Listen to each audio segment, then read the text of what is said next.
ನಮಸ್ಕಾರ. ಅಖಂಡ ಜ್ಯೋತಿಷ್ಯ ವಿಶೇಷ ಕಾರ್ಯಕ್ರಮಕ್ಕೆ ಸ್ವಾಗತ. ನಾನು ದಿವ್ಯ ಶ್ರೀದಾಸ್. ವೀಕ್ಷಕರೇ, ಇವತ್ತು ಒಂದು ಬಹಳ ವಿಶೇಷವಾಗಿರುವ ವಿಚಾರದ ಕುರಿತಂತೆ ನಾವು ಮಾತನಾಡ್ತಾ ಹೋಗೋಣ. ಇವತ್ತಿನ ದಿನದ ವಿಶೇಷತೆ ಏನು, ಜೊತೆಗೆ ತ್ರಿಗ್ರಹ ಯೋಗ ಅಂದರೆ ಏನು, ಇದರಿಂದ ಉಂಟಾಗುವಂತಹ ಫಲಗಳು ಏನು, ಹಾಗೆ ಜಾತಕದವರಿಗೆ ಗ್ರಹಗಳ ಯುತಿಯಿಂದ ಲಾಭ ಏನು ಅನ್ನುವಂಥ ವಿಚಾರವಾಗಿ ಈ ಕುರಿತು ತಿಳಿಸಿಕೊಡಲು ಖ್ಯಾತ ಜ್ಯೋತಿಷರಾದ ಡಾಕ್ಟರ್ ವೈ.ಎಸ್.ಕೆ. ಆಚಾರ್ಯ ಗುರುಗಳು ನಮ್ಮ ಜೊತೆಗೆ ಕಾರ್ಯಕ್ರಮದಲ್ಲಿದ್ದಾರೆ. ಬನ್ನಿ ಅವರನ್ನ ಕಾರ್ಯಕ್ರಮಕ್ಕೆ ವೆಲ್ಕಮ್ ಮಾಡಿಬಿಡೋಣ. ನಮಸ್ಕಾರ ಗುರುಜಿ, ಕಾರ್ಯಕ್ರಮಕ್ಕೆ ಸ್ವಾಗತ. ನಮಸ್ಕಾರ. ಓಂ ಅಸ್ಮದ್ ಗುರುಭ್ಯೋ ನಮಃ, ಅಸ್ಮತ್ ಪರಮಗುರುಭ್ಯೋ ನಮಃ, ಅಸ್ಮತ್ ಸರ್ವಗುರುಭ್ಯೋ ನಮಃ. ಹ್ರೀಂ ಭುವನೇಶಿ ಮಹಾಮಾಯೆ ಸೂರ್ಯಮಂಡಲರೂಪಿಣಿ ನಮಾಮಿ ವರದಂ ಶುಭಂ ಕಾಮಾಖ್ಯಾರೂಪಿಣಿ ಶಿವೆ. ಹೈಂ ಹ್ರೀಂ ಶ್ರೀಂ ಶ್ರೀಮಾತ್ರೇ ಲಲಿತಾಂಬಿಕಾಯೈ ನಮಃ. ಶ್ರೀ ವಿಷ್ಣುರೂಪಾಯ ನಮಃ ಶಂಕರಾಯ. ಗುರುಜಿನು ಇವತ್ತಿನ ದಿನದ ವಿಶೇಷತೆ ಏನು, ಜನರ ಕಷ್ಟ ಕಾರ್ಪಣ್ಯಗಳು ದೂರ ಆಗಬೇಕು ಅಂತ ಹೇಳಿದ್ರೆ ಎಂದಿನಂತೆ ನೀವು ತಿಳಿಸುವಂತಹ ಸರಳ ಪರಿಹಾರ ಏನು ಗುರುಜಿ? ಓಂ ಅಜ್ಞಾನಿನಾ ಮಯಾ ದೋಷಾನ್ ಅಶೇಷಾನ್ ವಿಹಿತಾನ್ ಹರೇ ಕ್ಷಮಸ್ವತ್ವಂ ಕ್ಷಮಸ್ವತ್ವಂ ಶೇಷಶೈಲಶಿಖಾಮಣೇ. ನಿರಂಜನಾಯ ವಿದ್ಮಹೇ ನಿರ್ವಿಕಲ್ಪಾಯ ಧೀಮಹೇ ತನ್ನ ಶ್ರೀನಿವಾಸ ಪ್ರಚೋದಯಾತ್. ಮಹಾದೇವ್ಯೇ ಚ ವಿದ್ಮಹೇ ವಿಷ್ಣುಪತ್ನೇ ಚ ಧೀಮಹಿ ತನ್ನೋ ಲಕ್ಷ್ಮೀ ಪ್ರಚೋದಯಾತ್. ಸಮಸ್ತ ವೀಕ್ಷಕರಿಗೂ, ದೇಶದ ಬೆನ್ನೆಲುಬಾದ ಪ್ರತಿಯೊಬ್ಬ ರೈತರಿಗೂ, ದೇಶವನ್ನು ಕಾಯ್ತಾ ಇರತಕ್ಕಂಥ ಎಲ್ಲ ಸೇವಾನಿರತರಾದಂತಹ ಸೈನಿಕರಿಗೂ, ದೇಶಕ್ಕೆ ತಮ್ಮದೇ ಆದಂಥ ಕೊಡುಗೆಯನ್ನು ಕೊಡ್ತಾ ಇರತಕ್ಕಂಥ ಪ್ರತಿಯೊಬ್ಬ ಚಾಲಕ ಸಾರಥಿಗಳಿಗೂ ನನ್ನ ಆರಾಧ್ಯ ಮಾತೆಯಾದ ಮಾ ಕಾಮಾಖ್ಯ ಪ್ರತ್ಯಂಗಿರಾ ದೇವಿಯು ಸಂಪೂರ್ಣವಾಗಿರ್ತಕ್ಕಂಥ ಅನುಗ್ರಹವನ್ನು ದಯಪಾಲಿಸುತ್ತಾ ನಿಮ್ಮೆಲ್ಲರ ಒಂದು ಮನೋಕಾಮನೆಗಳು ಕೂಡ ಸಿದ್ಧಿಸಲಿ ಅಂತೇಳಿ ಜಗದಂಬೆಯಲ್ಲಿ ಅನನ್ಯವಾಗಿ ಪ್ರಾರ್ಥಿಸಿ ಅವಳ ಹಡಿದಾವರಗಳಿಗೆ ವಂದಿಸಿ, ವಿಶೇಷವಾಗಿ ಶ್ರಾವಣ ಮಾಸದ ಶುಕ್ಲ ಪಕ್ಷದ ದ್ವಿತೀಯ ತಿಥಿ ಇರತಕ್ಕಂಥದ್ದು. ಶ್ರಾವಣ ಮಾಸದಲ್ಲಿ ವಿಶೇಷವಾಗಿ ಪ್ರತಿ ವಾರದಲ್ಲಿ 4 ದಿನಗಳು ವಿಶೇಷ ಇರತಕ್ಕಂಥದ್ದು. ಅಂದರೆ ಇರತಕ್ಕಂಥ 7 ದಿನಗಳಲ್ಲಿ 4 ದಿನಗಳು ವಿಶೇಷವಾಗಿರ್ತಕ್ಕಂಥ ದಿನಗಳು. ಅದರಲ್ಲೂ ಕೂಡ ವಿಶೇಷವಾಗಿ ಏನಪ್ಪ ಅಂದರೆ ಶ್ರಾವಣ ಶುಕ್ರವಾರ ಅಂತಕ್ಕಂಥದ್ದು ಪರಮೋತ್ತಮವಾದಂಥ ಮಹಾಲಕ್ಷ್ಮಿ ಆರಾಧನೆ ಮಾಡ್ತಕ್ಕಂಥ ಒಂದು ಸುಯೋಗ. ಶ್ರಾವಣ ಮಾಸದಲ್ಲಿ ಅದರಲ್ಲೂ ಕೂಡ ಮಂಗಳವಾರ ಬಂದರೆ ಅಂದರೆ ಮಂಗಳಗೌರಿ ವ್ರತ ಮಾಡ್ತಕ್ಕಂಥದ್ದು. ಇನ್ನು ಶನಿವಾರ ಬಂತು ಅಂದರೆ ವಿಶೇಷವಾಗಿ ಏನಪ್ಪ ಅಂದರೆ ಆ ಒಂದು ನಾರಾಯಣನನ್ನು ಮಹಾವಿಷ್ಣುವನನ್ನು ಆರಾಧನೆ ಮಾಡ್ತಕ್ಕಂಥ ಒಂದು ವಿಶೇಷವಾಗಿರ್ತಕ್ಕಂಥದ್ದು. ಇನ್ನು ಶ್ರಾವಣ ಮಾಸದಲ್ಲಿ ಇನ್ನೂ ಉತ್ತಮೋತ್ತಮವಾಗಿರ್ತಕ್ಕಂಥದ್ದು ಶಿವನ ಆರಾಧನೆ ಮಾಡ್ತಕ್ಕಂಥದ್ದು ಕೂಡ ಪರಮೋತ್ತಮವಾದದ್ದು. ಅಂದರೆ ಶಿವಕೇಶವರ ಆರಾಧನೆ ಮಾಡುವಂಥ ಒಂದು ಸುಪರ್ವ ಕಾಲ ಅಂತೇಳಿ ನಾವು ತಿಳ್ಕೊಂಡಿರ್ತಕ್ಕಂಥದ್ದಾಗಿದೆ. ಹಾಗಾಗಿ ಈ 4 ದಿನಗಳು ನೀವು 4×4 ದಿನಗಳು ಈ ಒಂದು ಮಾಸದಲ್ಲಿ ವಿಶೇಷವಾಗಿ ಸೋಮವಾರದ ದಿವಸ ಶಿವನನ್ನು, ಮಂಗಳವಾರ ಪಾರ್ವತಿಯನ್ನು, ಶುಕ್ರವಾರ ಮಹಾಲಕ್ಷ್ಮಿಯನ್ನು, ಶನಿವಾರ ನಾರಾಯಣನನ್ನು ಪ್ರಾರ್ಥನೆ ಮಾಡ್ತಕ್ಕಂಥ ಒಂದು ವಿಶೇಷ ಸಂಯೋಜನೆ ಇರತಕ್ಕಂಥ ಮಾಸ ಆದಿದ್ದರಿಂದ ಇವತ್ತಿನ ದಿವಸ ಶುಕ್ರವಾರ ವಿಶೇಷವಾಗಿ ಪುಬ್ಬ ನಕ್ಷತ್ರ ಇದೆ. ನಕ್ಷತ್ರಕಾರಕನು ಶುಕ್ರನಾಗಿರ್ತಕ್ಕಂಥವನು. ಇವತ್ತಿನ ತಿಥಿಯನ್ನು ನೋಡಿದಾಗ ದ್ವಿತೀಯ ತಿಥಿ ಇದೆ. ಸ್ವಲ್ಪ ವಾಹನ ಚಾಲನೆಯಲ್ಲಿ ಎಚ್ಚರ ವಹಿಸಿ.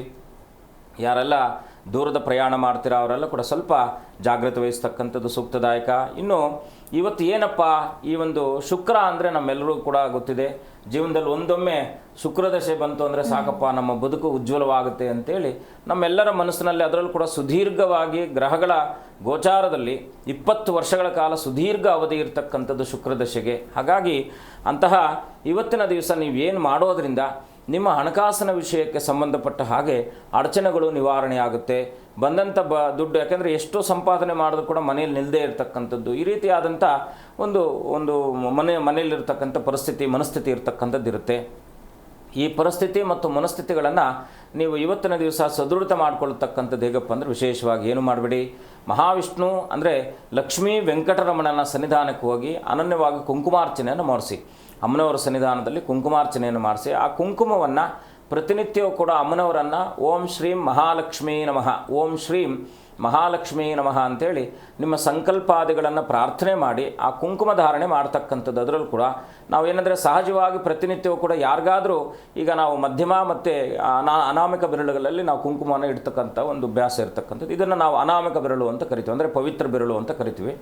ಯಾರಿಗಾದರೂ ಕುಂಕುಮವನ್ನು ಇಡಬೇಕಾದ್ರೆ ನಾವು ಈ ಬೆರಳಲ್ಲಿ ಇಡಬೇಕಾಗಿರ್ತಕ್ಕಂಥದ್ದು, ಇದನ್ನು ಅನಾಮಿಕ ಬೆರಳು ಅಂತ ಕರಿತೀವಿ, ಇದನ್ನು ಮಧ್ಯಮ ಬೆರಳು ಅಂತ ಕರಿತೀವಿ. ನಾವು ಸ್ವಯಂಕೃತವಾಗಿ ಕುಂಕುಮವನ್ನು ಧಾರಣೆ ಮಾಡಿಕೊಳ್ಬೇಕಾದ್ರೆ ಈ ಬೆರಳಿನಿಂದ ಕುಂಕುಮವನ್ನು ಧಾರಣೆ ಮಾಡಿದಾಗ ಕಷ್ಟಾದಿಗಳು ನಿವೃತ್ತಿ ಆಗುತ್ತೆ. ವಿಶೇಷವಾಗಿ ಈ ಮಧ್ಯದ ಬೆರಳು ಅಂತ ನಾವು ಕರಿತೀವಿ, ಇದನ್ನು ಆಕಾಶ ತತ್ವ ಅಂತ ಕರಿತೀವಿ. ನಮ್ಮಲ್ಲಿರ್ತಕ್ಕಂಥ ಎಲ್ಲ ರೀತಿಯಾದ ಈ ನಭೋ ಮಂಡಲದಲ್ಲಿ, ಯಾಕಂದರೆ ಆಕಾಶ ಅಂತಕ್ಕಂಥದ್ದು ಆಕರ್ಷಣಾ ಶಕ್ತಿಯುತವಾಗಿರ್ತಕ್ಕಂಥದ್ದು. ಅದನ್ನು ಯಾಕಂದರೆ ಭೂಮಿಯನ್ನು ಕೂಡ ಆಕರ್ಷಣಾಯುಕ್ತವಾಗಿ ಇಟ್ಕೊಂಡಿರ್ತಕ್ಕಂಥದ್ದು ಆಕಾಶ. ಹಾಗಾಗಿ ಮನುಷ್ಯನ ಕಷ್ಟ ನಷ್ಟಾದಿಗಳು, ದುಃಖ ದುಮ್ಮಾನಾದಿಗಳು ದೂರ ಆಗಬೇಕಾದ್ರೆ ಪ್ರತಿನಿತ್ಯವೂ ಕೂಡ ಆ ಕುಂಕುಮವನ್ನು ಈ ಬೆರಳಿನಲ್ಲಿ ನೀವು ಧಾರಣೆ ಮಾಡೋದ್ರಿಂದ ಖಂಡಿತ ನಿಮಗೆ ಅನುಕೂಲ ಆಗ್ತಕ್ಕಂಥದ್ದಾಗಿರುತ್ತೆ. ಅದರೊಟ್ಟಿಗೆ ಇವತ್ತಿನ ಸೋಷಿಯಲ್ ಮೀಡಿಯಾದಲ್ಲಿ ಇನ್ನೊಂದೇನಪ್ಪ ಅಂದರೆ ಪುನಗ ತೈಲ ಅಂತ ಬರುತ್ತೆ. ಈ ಪುನಗ ತೈಲವನ್ನು ಕೂಡ ಸ್ವಲ್ಪ ಧಾರಣೆ ಮಾಡಿ ಅದರ ಮೇಲೆ ಕುಂಕುಮ ಧಾರಣೆ ಮಾಡ್ಕೊಳ್ಳೋದ್ರಿಂದ ಖಂಡಿತ ನಿಮಗೆ ಎಲ್ಲ ರೀತಿಯಾದ ಮಂಗಳ ಆಗ್ತಕ್ಕಂಥದ್ದಾಗಿರುತ್ತೆ. ಏನಪ್ಪ ಅಂದರೆ ಶುಕ್ರವಾರದ ರಾತ್ರಿ ನೀವು ಮಲಗೋದಕ್ಕಿಂತ ಮುಂಚೆ ಪಚ್ಚಕರ್ಪೂರವನ್ನು ತಲೆ ದಿಂಬಿನ ಕೆಳಗಡೆ ಹಿಟ್ಟು ನೀವು ಮಲ್ಕೊಳ್ಳೋದ್ರಿಂದ ಕೂಡ ಹಣಕಾಸಿನ ಸುಸ್ಥಿತಿ ನಿಮಗೆ ಧಾರಣೆ ಆಗ್ತಕ್ಕಂಥದ್ದಾಗುತ್ತೆ. ಅಮ್ಮನವರ ಅನುಗ್ರಹವಾಗ್ತಕ್ಕಂಥದ್ದಾಗುತ್ತೆ. ಇನ್ನೇನು ಹತ್ತಿರದಲ್ಲಿ ವರಮಹಾಲಕ್ಷ್ಮಿ ಹಬ್ಬ ಇದೆ. ಮಹಾಲಕ್ಷ್ಮಿ ಅನುಗ್ರಹ ಎಲ್ಲರ ಮೇಲಾಗಲಿ, ಜಗತ್ತಲ್ಲೂ ಕೂಡ. ಯಾಕೆಂದರೆ ಧನಮೂಲಂ ಇದಂ ಜಗತ್ತಂತ ಆ ಮಹಾಲಕ್ಷ್ಮಿ ಅನುಗ್ರಹ ಸಂಪೂರ್ಣವಾಗಿ ಎಲ್ಲ ಒಂದು ವೀಕ್ಷಕರ ಮೇಲೆ ಇರಲಿ ಅಂತೇಳಿ ಪ್ರಾರ್ಥಿಸುತ್ತೇನೆ. ಮಾಡಿ ಶುಭವಾಗಲಿ. ಸರಿ ಗುರೂಜಿ, ಆರ್ಥಿಕ ಸಂಕಷ್ಟ ದೂರ ಆಗಬೇಕು ಅಂತ ಹೇಳಿದ್ರೆ ನೀವು ಒಂದು ಸರಳ ಪರಿಹಾರವನ್ನು ಕೂಡ ತಿಳಿಸ್ಕೊಟ್ಟಿದ್ರೆ, ಮುಂದುವರೆದ ಭಾಗವಾಗಿ ನಾವು ಮಾತಾಡ್ತಾ ಹೋಗುವ ಮುನ್ನ ಒಬ್ರು ಕಾಲರ್ ಇದ್ದಾರೆ, ಮಾತನಾಡ್ಬಿಡೋಣ. ಲಲಿತಮ್ಮ ಅಂತ ಹೇಳಿ ಕರೆ ಮಾಡಿದ್ದಾರೆ. ನಮಸ್ಕಾರ. ನಮಸ್ಕಾರ ಲಲಿತಮ್ಮ, ಧ್ವನಿ ಕೇಳಿಸ್ತಾ ಇದೆಯಾ? ನಿಮ್ಮ ವಾಯ್ಸ್ ಕೇಳಿಸ್ತಾ ಇಲ್ಲ. ಹಲೋ. ಓಕೆ, ಎಲ್ಲಿಂದ ಕರೆ ಮಾಡ್ತಾ ಇದ್ದೀರಾ ಹೇಳಿ? ಶಿವಮೊಗ್ಗದಿಂದ. ಯಾರ ಬಗ್ಗೆ ಕೇಳಬೇಕಾಗಿತ್ತು? ನನ್ನ ಬಗ್ಗೆನೇ ಕೇಳ್ಬೇಕು ಮೇಡಮ್. 1ರಿಂದ 30 ಒಳಗೆ ಯಾವ್ದಾದ್ರು ಒಂದು ನಂಬರ್ ಇದೆ ಮೇಡಮ್. ಕೇಳಿಸ್ತಾ ಇದೆ ಹೇಳಿ. 1ರಿಂದ 30 ಒಳಗೆ ಯಾವ್ದಾದ್ರು ಒಂದು ನಂಬರ್ನ ಆಯ್ಕೆ ಮಾಡಿ. 9 ಮೇಡಮ್. ಓಕೆ, ಗುರುಗಳಿದ್ದಾರೆ, ನಿಮ್ಮ ಪ್ರಶ್ನೆ ಏನು ಅಂತ ತಿಳಿಸಿ. ನಮಸ್ಕಾರ ತಾಯಿ. ಹಲೋ, ನಮಸ್ತೆ ಗುರುಜಿ. ಅಮ್ಮ ಹೇಳಿ. ಮೊನ್ನೆನು ಕಾಲ್ ಮಾಡಿದ್ದೆ ಗುರುಜಿ. ಇದು ಕೋರ್ಟಲ್ಲಿನೂ ಇದೆ, ಮತ್ತೆ ಈ ತಿಂಗಳಲ್ಲಿ ಅಡ್ವಾನ್ಸ್ ಕೊಡ್ತೀನಿ ಅಂತ ಇದಾರೆ. ಅಪ್ಪನ ಆಸ್ತಿ ದುಡ್ಡದು ಈ ತಿಂಗಳಲ್ಲಿ ಆಗುತ್ತಾ ಗುರುಜಿ? ಅದು ಈ ತಿಂಗಳಲ್ಲಿ ಕರಿತೀನಿ ಅಂತ ಹೇಳ್ತಾ ಇದಾರೆ. ಶ್ರಾವಣದಲ್ಲಿ ಇದ್ ಮಾಡ್ತೀನಿ ಅಂತ. ನಾವು ಒಂದು ವಂಶವೃಕ್ಷ ಮಾತ್ರ ಒಂದು ಕೊಡ್ಬೇಕಷ್ಟೇ. ಅದು ಸಿಕ್ಕಿದ್ರೆ ನಮ್ಗೆ ಅದು ಆಗುತ್ತೆ ಗುರುಜಿ? ಖಂಡಿತ ಆಗುತ್ತೆ, ಚಿಂತೆ ಮಾಡುವ ಅಗತ್ಯನೇ ಇಲ್ಲ. ಧೈರ್ಯವಾಗಿ ಮುನ್ನುಗ್ಗಿ ನಿಮ್ಮ ಕೆಲಸ ಖಂಡಿತ ಆಗುತ್ತೆ. ಒಳ್ಳೇದಾಗುತ್ತೆ ತಾಯಿ, ಒಳ್ಳೇದಾಗಲಿ. ಓಕೆ, ಧನ್ಯವಾದಗಳು ಕರೆ ಮಾಡಿದ್ದಕ್ಕಾಗಿ. ಹರ್ಷ ಅಂತ ಹೇಳಿ ಇನ್ನೊಬ್ರು ಕಾಲರ್ ಇದ್ದಾರೆ. ನಮಸ್ಕಾರ ಹರ್ಷ. ಹಲೋ. ಎಲ್ಲಿಂದ ಕರೆ ಮಾಡ್ತಾ ಇದ್ದೀರಾ? ನಾನು ಉಡುಪಿಯಿಂದ. ಓಕೆ, ಯಾರ ಬಗ್ಗೆ ಕೇಳಬೇಕಾಗಿತ್ತು ಹೇಳಿ? ನನ್ನ ಬಗ್ಗೆನೇ ಕೇಳಬೇಕು. 1ರಿಂದ 30 ಒಳಗೆ ಯಾವ್ದಾದ್ರು ಒಂದು ನಂಬರನ್ನ ಆಯ್ಕೆ ಮಾಡಿ. 14. ಓಕೆ, ಗುರುಗಳಿದ್ದಾರೆ, ನಿಮ್ಮ ಪ್ರಶ್ನೆ ಏನು ಅಂತ ತಿಳಿಸಿ. ನಮಸ್ಕಾರ, ಹೇಗಿದ್ದೀರಾ? ಆರಾಮಿದ್ದೇನೆ ಸರ್. ಹೇಳಿ, ಏನು ಪ್ರಶ್ನೆ ನಿಮ್ಮದು? ನಾನು ಅಂದರೆ ಸ್ವಲ್ಪ 0% ಆಗಿದ್ದೀನಿ. ಏನು ಮಾಡಿದ್ರು ಯಾವುದು ಕೆಲಸ ಆಗ್ತಾ ಇಲ್ಲ ನನಗೆ. ಅನಿಸಿದ ಕೆಲಸ ಯಾವುದು ಆಗ್ತಾ ಇಲ್ಲ. ಮನೆ ದೇವರು ಯಾರು? ಯಾರು ಮನೆ ದೇವರು? ನಮ್ದು ಇಲ್ಲಿ ನಾವು ಪಂಜುರ್ಲಿ ಅಂತ ಹೇಳ್ತೀವಲ್ಲ. ಪಂಜುರ್ಲಿ. ನೀವು ಎಲ್ಲಿಂದ ಮಾತನಾಡ್ತಾ ಇರೋದು? ಉಡುಪಿ. ಉಡುಪಿಯಿಂದ. ಕೃಷ್ಣ ಮಠ ಎಷ್ಟು ದೂರ ಇದೆ ನಿಮ್ಮದು? ಯಾವುದು ಸರ್? ಕೃಷ್ಣ ಮಠ ಎಷ್ಟು ದೂರ ಇದೆ? ಕೃಷ್ಣನ ದೇವಸ್ಥಾನ ಎಷ್ಟು ದೂರ ಇದೆ ನಿಮಗೆ? ಕುಟ್ಕಲ್, ಅದು ಒಂದು 20 ಕಿಲೋಮೀಟರ್.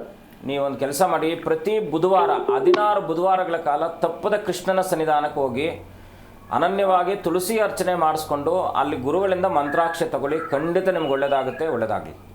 ಓಕೆ, ಧನ್ಯವಾದಗಳು ಕರೆ ಮಾಡಿದ್ದಕ್ಕಾಗಿ. ಗುರುಜಿನ ವಿಶೇಷತೆಯ ನಂತರದಲ್ಲಿ ಇವತ್ತಿನ ವಿಚಾರಕ್ಕೆ ಬರೋದಾದರೆ, ತ್ರಿಗ್ರಹ ಯೋಗ ಅಂತ ಅಂದರೆ ಏನು? ಇದನ್ನು ಯಾವ ರೀತಿಯಾಗಿ ಉಲ್ಲೇಖಿಸ್ತೀರಾ ಗುರುಜಿ? ದೈವಾಧೀನಂ ಜಗತ್ ಸರ್ವಂ ಗ್ರಹಾಧೀನಂತು ಮಾನವ ಅಂತೇಳಿ ಒಂದು ಸಣ್ಣ ಒಂದು ಉಲ್ಲೇಖ ಇರತಕ್ಕಂಥದ್ದು. ಅಂದರೆ ಈ ಜಗತ್ತೆಲ್ಲ ಭಗವಂತನ ಅಧೀನದಲ್ಲಿದ್ದರೆ ಭಗವಂತ ಕೂಡ ಒಂದು ಅಧೀನದಲ್ಲಿ ಇರ್ತಾನಂತೆ. ಅದು ಮಂತ್ರಾಧೀನಂತು ದೈವತ ಅಂತ ಹೇಳುತ್ತೆ ಶಾಸ್ತ್ರ. ಅದನ್ನು ನಾವು ಇನ್ನೊಂದು ರೀತಿ ಆಲೋಚನೆ ಮಾಡಿದಾಗ ಗ್ರಹಾಧೀನಂತು ಮಾನವ ಅಂತೇಳಿ, ಈ ಗ್ರಹಗಳ ಅಧೀನದಲ್ಲಿ ನಾವೆಲ್ಲರೂ ಕೂಡ ಇರ್ತಕ್ಕಂಥವ್ರು ಆಗಿದ್ದೀವಿ. ಯಾಕೆ ಗ್ರಹಗಳೇ ನಮ್ಮನ್ನು ಯಾಕೆ ಆಧಿಪತ್ಯದಲ್ಲಿ ಇಟ್ಕೊಂಡು ನಮ್ಮನ್ನು ಮುನ್ನಡೆಸುತ್ತೆ ಅನ್ನೋದಕ್ಕೆ ಮನುಷ್ಯನಿಗೆ ಬಾಲ್ಯ, ಯೌವನ, ಕೌಮೋದ ಮತ್ತು ವಾರ್ಧಿಕೇಶು ಅಂತಕ್ಕಂಥ 4 ವ್ಯವಸ್ಥೆಗಳು ಇರ್ತಕ್ಕಂಥದ್ದು ಇರುತ್ತೆ. ಅಂದರೆ ಸದೃಢವಾಗಿ ಬರ್ತಕ್ಕಂಥದ್ದು. ಆ ನಂತರ ಅವಲಂಬನೆ ಜಾಸ್ತಿ ಆಗಿರ್ತಕ್ಕಂಥದ್ದು. ಬಾಲ್ಯ ವ್ಯವಸ್ಥೆಯಲ್ಲಿ ಅವಲಂಬನೆ ಆಗಿರ್ತೀವಿ, ವೃದ್ಧಾಪ್ಯ ವ್ಯವಸ್ಥೆಯಲ್ಲಿ ಅವಲಂಬನೆ ಆಗಿರ್ತೀವಿ ನಾವು. ಅಂದರೆ ಇನ್ನೊಬ್ಬರ ಮೇಲೆ ಡಿಪೆಂಡೆನ್ಸಿ ಇರ್ತಕ್ಕಂಥದ್ದು ಅಂತ. ಈ ಮಧ್ಯದಲ್ಲಿ ಬರ್ತಕ್ಕಂಥ ಏನು ನಮ್ಮ ಯೌವನ ವ್ಯವಸ್ಥೆ ಅಥವಾ ಸದೃಢವಾಗಿ ಒಂದು 40, 50, 50, 60 ವರ್ಷದ ತನಕ, ಈ 60 ವರ್ಷದ ತನಕ ನಮ್ಮ ಬದುಕಿನಲ್ಲಿ ನಾವೇ ನಮ್ಮ ನಿರ್ಧಾರಗಳನ್ನು ತೆಗೆದುಕೊಳ್ಳುವಂಥ ಒಂದು ವ್ಯವಸ್ಥೆ, ಮಾಡ್ತಕ್ಕಂಥ ಕೆಲಸ ಎಲ್ಲವೂ ಕೂಡ ನಮ್ಮ ಮೇಲೆ ಅವಲಂಬನೆ ಆಗಿರ್ತಕ್ಕಂಥದ್ದಾಗಿರುತ್ತೆ. ಇದಕ್ಕೆ ಬಹಳ ಮುಖ್ಯವಾಗಿ ದಿಗ್ಬಲ ಅಂತ ಕರಿತೀವಿ.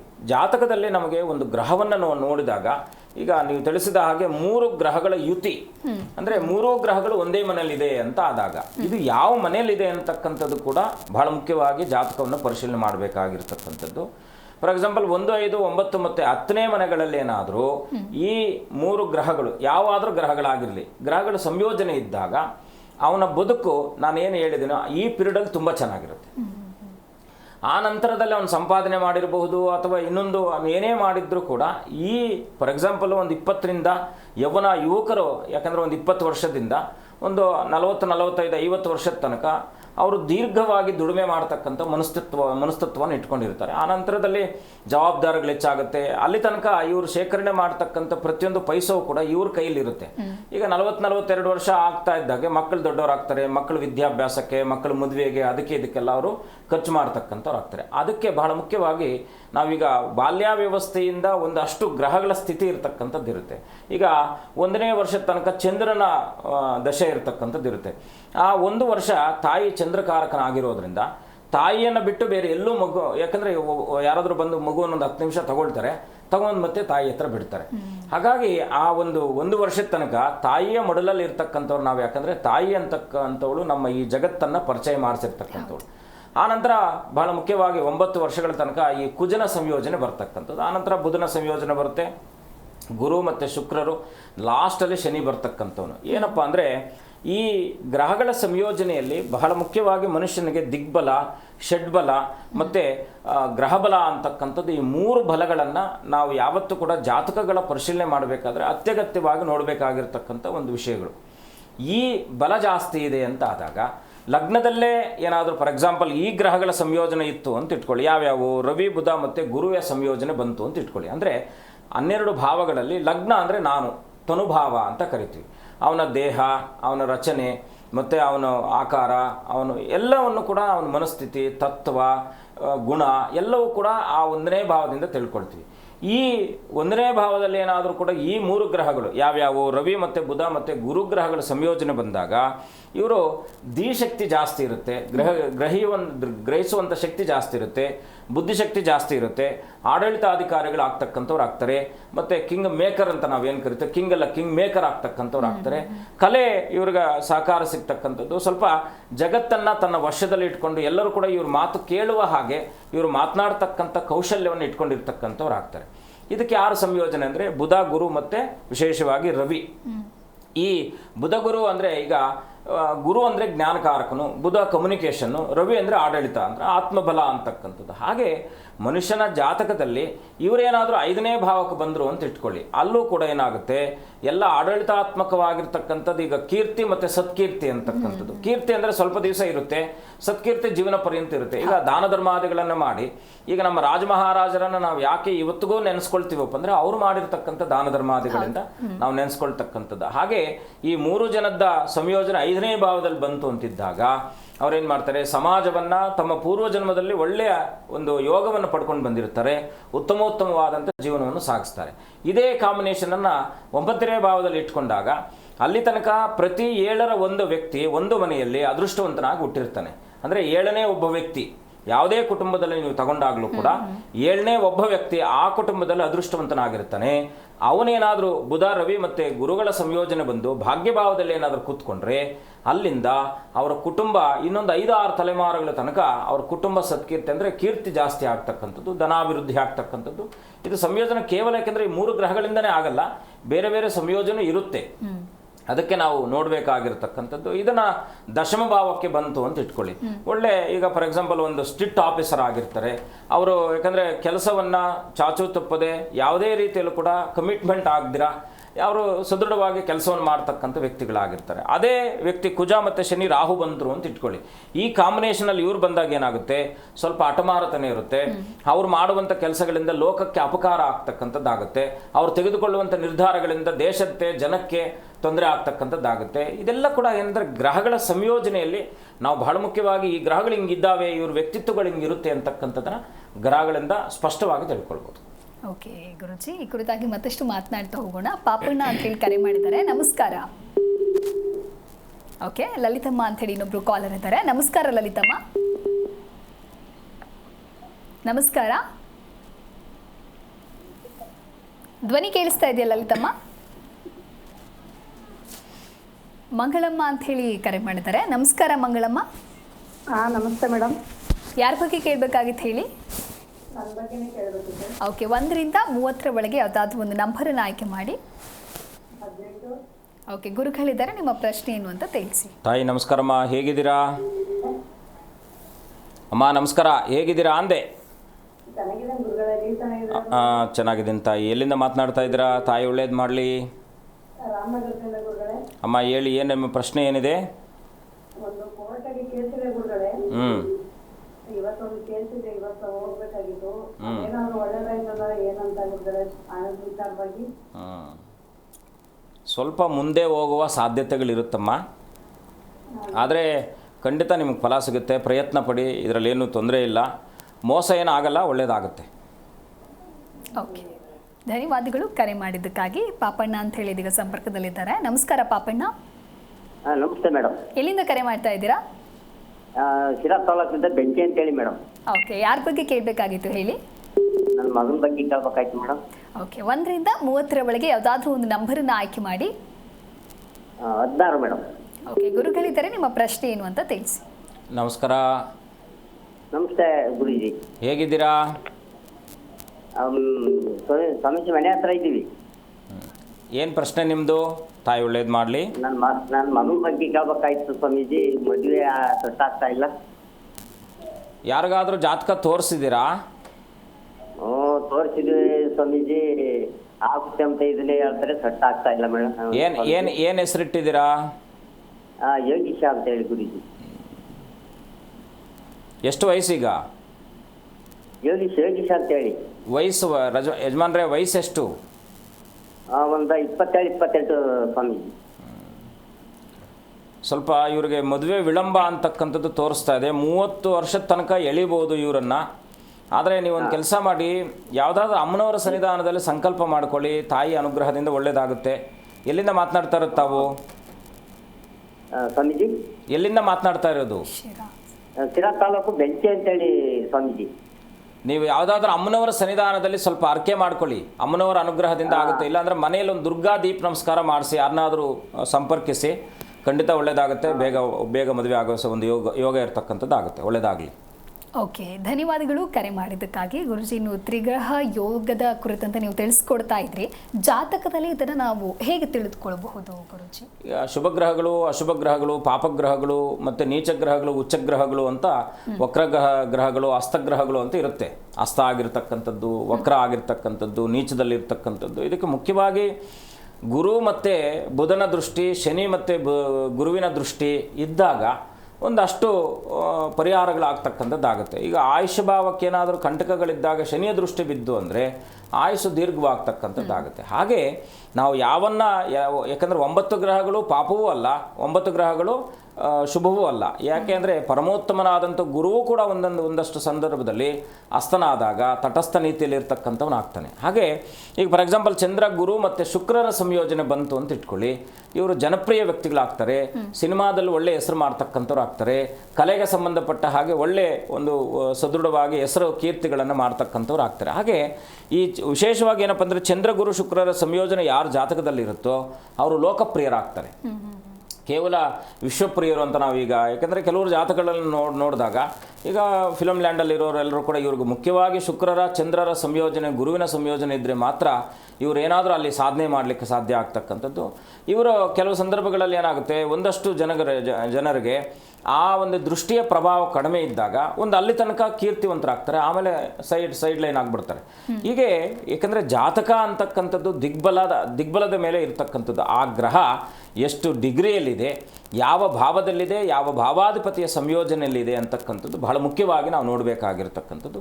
ಜಾತಕ ಅಂತಕ್ಕಂಥದ್ದು ನೋಡಿದ ತಕ್ಷಣ ಏನೋ ಇಲ್ಲಿದೆ ಇದಿದೆ ಅಂತ ಹೇಳೋದಲ್ಲ. ಅದನ್ನು ದೀರ್ಘವಾಗಿ ಇನ್ಡೆಪ್ತ್ ಆಗಿ ನಾವು ಓದಾಗ ಮಾತ್ರ ಅದರದ್ದು ಎಲ್ಲ ಕೂಡ ತಿಳಿಸ್ಲಿಕ್ಕೆ ಸಾಧ್ಯ ಆಗ್ತಕ್ಕಂಥದ್ದು. ಒಂದು ಜಾತಕ ಅಂತಕ್ಕಂಥದ್ದು ಫಾರ್ ಎಕ್ಸಾಂಪಲ್ ಎಷ್ಟೋ ಜನಕ್ಕೆ ಜಾತಕಗಳಿರಲ್ಲ. ಅವಾಗ ಏನು ಮಾಡೋದು, ಈ ದಿಗ್ಬಲನೂ ಇರಲ್ಲ, ಯಾವ ಬಲ, ಆದರೆ ಆ ತಾತ್ಕಾಲಿಕ ಬಲ ಯಾವ ಸಮಯದಲ್ಲಿ ಅವ್ರು ಬರ್ತಾರೋ ಆರೂಢ ಲಗ್ನವನ್ನು ಇಟ್ಟು ಆ ಪ್ರಶ್ನೆಯ ಮೇಲೆ ಅವರ ಜಾತಕವನ್ನು ನಿರೂಪಣೆ ಮಾಡಬಹುದಾಗಿರ್ತಕ್ಕಂಥ ಅಷ್ಟು, ಯಾಕೆಂದರೆ ಜ್ಯೋತಿಷ್ಯ ಅಂತಕ್ಕಂಥದ್ದು ಖಂಡಿತ ಜ್ಯೋತಿಷ್ಯ ಯಾರಿಗೂ ಸುಳ್ಳು ಹೇಳಲ್ಲ, ಜ್ಯೋತಿಷ್ಯ ಯಾರನ್ನು ಮರೆಮಾಚಲ್ಲ, ಜ್ಯೋತಿಷ್ಯ ಯಾರಿಗೂ ದಿಕ್ತಪ್ಸಲ್ಲ. ಅಲ್ಲಿರ್ತಕ್ಕಂಥವ್ರು ದಿಕ್ತಪ್ಸ್ಬೋದೇ ಹೊರತು ಅವರ ಒಂದು ಜ್ಞಾನದ ಕೊರತೆಯಿಂದ ದಿಕ್ತಪ್ಸ್ಬೋದೇ ಹೊರತು ಆನಂತರದಲ್ಲಿ ಅವರು ಅಷ್ಟೆಲ್ಲ ನೋಡ್ಲಿಕ್ಕೆ ಆಗದ್ರೆ ಏನೋ ಒಂದು ಹೇಳಿ ಕಳಿಸ್ತಕ್ಕಂಥದ್ದು ಕೂಡ ಎಷ್ಟೋ ಇವತ್ತಿನ ದಿವಸ ಆಗಿಬಿಟ್ಟಿದೆ. ಯಾವುದೋ ಒಂದಿಬ್ಬರಿಗೆ ಒಳ್ಳೇದಾಗಿರುತ್ತೆ ಅದನ್ನೇ ಇಟ್ಕೊಂಡು ಇವತ್ತು, ಯಾಕೆಂದರೆ ಸೋಷಿಯಲ್ ಮೀಡಿಯಾದಲ್ಲಿ ಅದನ್ನೇ ಇಟ್ಟು ಯಾಕಂದರೆ ನಿಜವಾದ ಜ್ಯೋತಿಷಿಗಳು ಯಾರೂ ಕೂಡ ಅದನ್ನು ದಿಕ್ತಪ್ಸಲ್ಲ. ಅವ್ರು ಏನಿದೆಯೋ ವಾಸ್ತವಿಕವಾಗಿ ಹೇಳಿ ಅದನ್ನು ತೋರಿಸುವಂಥ ವ್ಯವಸ್ಥೆಯನ್ನು ಮಾಡ್ತಕ್ಕಂಥವ್ರು ಆಗ್ತಾರೆ. ಸರಿ ಗುರುಜಿ, ಇನ್ನು ಯಾವ ಗ್ರಹಗಳ ಸೇರ್ಪಡೆ ಅಪಾಯಕಾರಿ ಅಂತ ಹೇಳ್ಬೋದು ಗುರುಗಳೇ? ಬಹಳ ಮುಖ್ಯವಾಗಿ ಕುಜ ಮತ್ತು ಶನಿ ರಾಹುವಿನ ಸಂಯೋಜನೆ. ಫಾರ್ ಎಕ್ಸಾಂಪಲ್ 6, 8, 12ನೇ ಭಾವಗಳಿಗೆ ಏನಾದರೂ ಈ ಗ್ರಹಗಳ ಸಂಯೋಜನೆ ಬಂತು ಅಂತ ಆದಾಗ ಬಹಳ ಮುಖ್ಯವಾಗಿ ರಾಹು ಮತ್ತು ಕುಜನೇನಾದರೂ ಬಂದರೆ ಆಕ್ಸಿಡೆಂಟ್ ಆಗ್ತಕ್ಕಂಥದ್ದಾಗುತ್ತೆ. ಅದರಲ್ಲೂ ಕೂಡ 6ನೇ ಭಾವ ರೋಗ ರುಜನ ಶತ್ರುಸ್ಥಾನ ಅಂತಕ್ಕಂಥದ್ದು. 6ನೇ ಭಾವಕ್ಕೇನಾದರೂ ಋಣರೋಗ ಸ್ಥಾನಕ್ಕೇನಾದರೂ ಈ ಸಂಯೋಜನೆ ಬಂತು ಅಂದರೆ ಜೀವನದುದ್ದಕ್ಕೂ ಹೋರಾಟದಲ್ಲೇ ಇರುತ್ತೆ, ಅಧಿಕ ಖರ್ಚಲ್ಲಿ ಇರ್ತಾರೆ, ಎಷ್ಟು ಸಂಪಾದನೆ ಮಾಡಿದ್ರೂ ಅವ್ರ ಹತ್ರ ಇಲ್ಲದೆ ಇರತಕ್ಕಂಥದ್ದು ಇರುತ್ತೆ. ಇದನ್ನು ಖಂಡಿತ ಪಾಸಿಟಿವ್ ಮಾಡ್ಕೊಳ್ಬೋದು. ಯಾವ ಗ್ರಹದ ದೃಷ್ಟಿ ಇದೆಯೋ ಆ ಗ್ರಹವನ್ನು ನಾವು ಸ್ವಲ್ಪ ಹೆಚ್ಚಿನ ರೀತಿಯಲ್ಲಿ ಆ ಗ್ರಹದ ಅಧಿದೇವತೆಗಳನ್ನು ಆರಾಧನೆ ಮಾಡಿದಾಗ ಗ್ರಹವು ಕೂಡ ಸಂಪನ್ನವಾಗುತ್ತೆ, ಅದು ಕೂಡ ಸಂತುಷ್ಟವಾಗಿ ಅನುಕೂಲಕರವಾದಂಥ ವಾತಾವರಣ ಕೊಡ್ತಕ್ಕಂಥದ್ದು. ಆಗ ನಾವೇನು ಮಾಡಬೇಕು, ಗ್ರಹಬಲ ಇಲ್ಲ ಅಂತ ಆದಾಗ ದೈವ ಬಲವನ್ನು ನಾವು ಆಶ್ರಯಿಸಬೇಕಾಗಿರ್ತಕ್ಕಂಥದ್ದು. 8ನೇ ಭಾವಕ್ಕೇನಾದರೂ ರಾಹು ಕುಜನ ಸಂಯೋಜನೆ ಬಂತು ಅಂದರೆ ಅವರು ಆಯುಷ್ನಲ್ಲಿ ಏನಾದರೂ ಕೂಡ ತೊಂದರೆಗಳಾಗ್ತಕ್ಕಂಥದ್ದು. ಅದರಲ್ಲಿ ಶನಿ ಬಂದರೆ ಅಪವಾದ, ಹಾಗೆ ಆ ಶನಿ ಆಯುಸ್ಸನ್ನು ದೀರ್ಘ ಮಾಡ್ತಕ್ಕಂಥವನಾಗ್ತಾನೆ. ರಾಹು ಕುಜರು ಬಂದು ಅದರಲ್ಲಿ ಏನಾದರೂ ಚಂದ್ರ ಬಂತು ಅಂತಿಟ್ಟಾಗ ಮತಿಭ್ರಮಣೆ ಆಗ್ತಕ್ಕಂಥದ್ದಾಗಿರುತ್ತೆ. ಅವ್ರು ಏನು ಕೆಲಸ ಮಾಡ್ತಾರೋ ಅವ್ರಿಗೆ ಗೊತ್ತಿರಲ್ಲ. ಈಗ ಪಾಪ ಸಿಂಗಲ್ ಪೇರೆಂಟ್ ಇರ್ತಾರೆ, ಅವರು ಮಕ್ಕಳನ್ನು ಯಾವುದೇ ಕಾರಣಕ್ಕೂ ಕೂಡ ಬೆಳೆಸಲಿಕ್ಕೆ ಸಾಧ್ಯ ಆಗದೆ ಇರತಕ್ಕಂಥ ಸ್ಥಿತಿಗೆ ಹೊರಟೋಗ್ಬಿಟ್ಟಿರ್ತಾರೆ.